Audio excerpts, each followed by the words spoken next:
Fala aí galera, beleza? Eu sou Arthur Falca e hoje nós vamos falar novamente sobre MBTI. O tema de hoje é misticismo, fica ligado?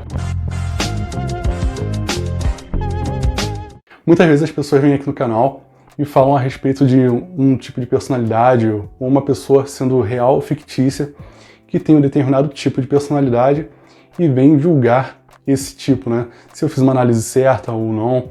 E não que isso me incomode, não é essa a questão. Mas é a realidade que eu percebo que, paralelo a isso, a gente tem um tema para se avaliar. Que o misticismo, na verdade, que é o estereótipo, né? É, na verdade, muito maior do que muitas vezes a gente imagina. Isso porque o próprio Jung formulou sua ideia baseada em arquétipos. E arquétipos têm uma semelhança ali com o que a gente entende sobre o que é misticismo ou o que é estereótipo. Só que acontece que, apesar de haver uma fronteira tênue entre essas duas avaliações, essas duas perspectivas, o estereótipo estaria muito mais para um senso comum, uma ideia fragilizada, uma ideia fraca sobre o que quer dizer realmente o MBTI. Enquanto o arquétipo seria uma elaboração conceitual muito mais profunda, muito mais bem definida, na verdade que abrange muito mais possibilidades porque se baseia num conceito universal, ou seja, o arquétipo do herói, o arquétipo do vilão, diferentemente do estereótipo, que é para você olhar para um determinado tipo de pessoa e conceber a ele herói ou vilão, que tem muito mais a ver com o senso comum e com crenças enraizadas e geralmente muito mal embasadas a respeito do que significa, do que realmente dá para avaliar a respeito de uma pessoa e formular uma ideia pré-concebida sobre ela. Geralmente o estereótipo abre brechas para preconceito e muitas outras coisas, mas a realidade é que temos que pensar como que isso influencia no MBTI. Isso influencia de tal forma que muitas pessoas julgam que o INFJ será muito bonzinho e que o INTJ será muito frio, por exemplo. Que o ENTJ será praticamente um vilão, ou o ENTP, né, por ter muita agressividade ou ter muita capacidade de manipulação. Só que isso não é bem assim, não é verdade. Isso porque o MBTI é uma ferramenta muito legal e muito divertida, mas como qualquer outra ferramenta, tem suas falhas. E o MBTI, academicamente falando, ele é ainda mais falho que outras ferramentas geralmente utilizadas. Dessa forma, você utilizar isso com critérios ainda mais confusos, mais mal definidos ainda, baseados em senso comum ou estereótipo, você pode acabar estragando o que já não é perfeito. O MBTI ele precisa de algumas pequenas correções, mas isso nós vamos deixar para outro vídeo. A questão é, ele pode ser aproveitado? Pode, com certeza, mas a má utilização dele e a má interpretação pode levar muitas pessoas a acreditarem que determinado tipo tem que ser de forma engessada aquilo que está definido sobre ele. Pode levar pessoas a acreditarem, por exemplo, que o tipo INTJ é um tipo praticamente perfeito, praticamente sem falhas, quando na verdade é um dos tipos de personalidades que, quando você vê falar sobre a própria vida, são as personalidades que mais tiveram falhas.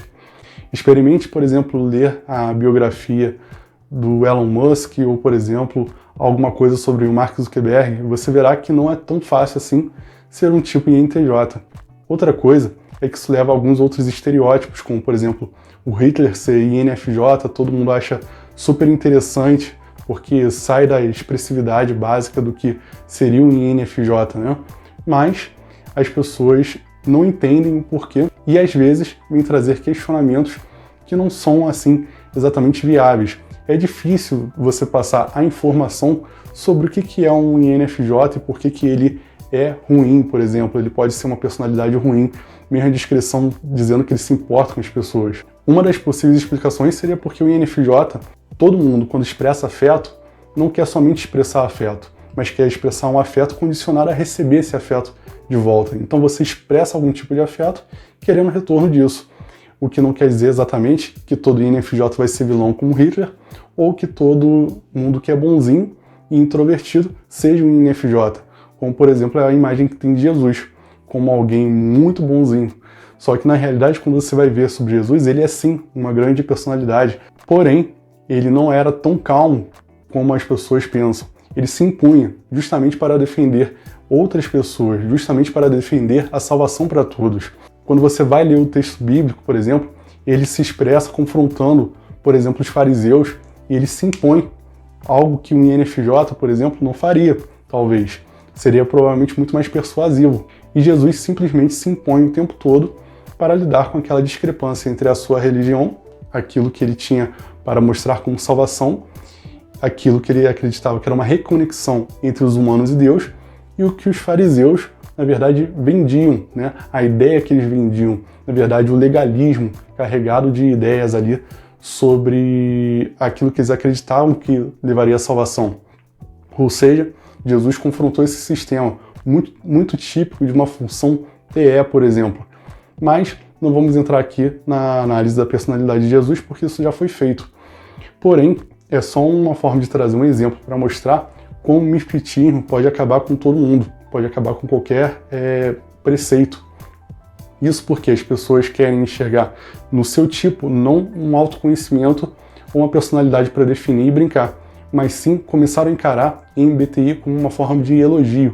Se eu digo que você é ISFP, eu estou te colocando um defeito. Se eu digo que você é INTJ ou é NTJ, eu estou te colocando uma qualidade. E não é bem assim. Todos os tipos têm defeitos e qualidades, e isso não é uma fala política, é uma realidade. Todos os tipos têm benefícios e malefícios. Alguns serão muito melhores para algumas coisas, provavelmente, e outros muito piores ou muito melhores para outras. Isso não quer dizer que um tipo seja perfeito e outro defeituoso.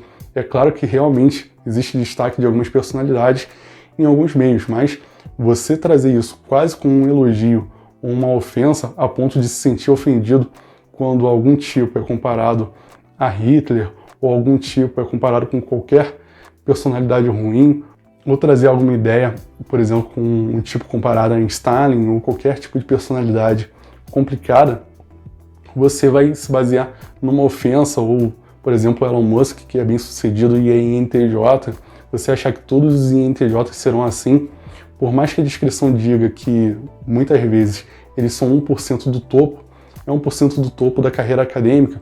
Sim, se conseguir chegar lá, né? Os INTJ fazem parte do 1% do topo, talvez uma grande massa, sim, INTJs e ENTJs, mas não quer dizer que todo mundo, porque é INTJ, vai chegar lá. O topo está cheio de INTJ, mas nem todo INTJ consegue chegar no topo. É essa a grande ideia. E não quer dizer que você é, por exemplo, um ESFP, que seria o extremo oposto desse tipo de personalidade, que você não pode pegar aquilo que você já tem de bom e aprimorar suas qualidades e chegar em algum lugar que você, talvez pela sua personalidade, provavelmente não chegaria, por uma questão de definição ou descrição, mas porque você sente que você é capaz, apesar de ter aquela personalidade que não se encaixa ali. Isso só para definir uma coisa. Baseado nas 4 dicotomias, nós não podemos definir todas as pessoas do mundo.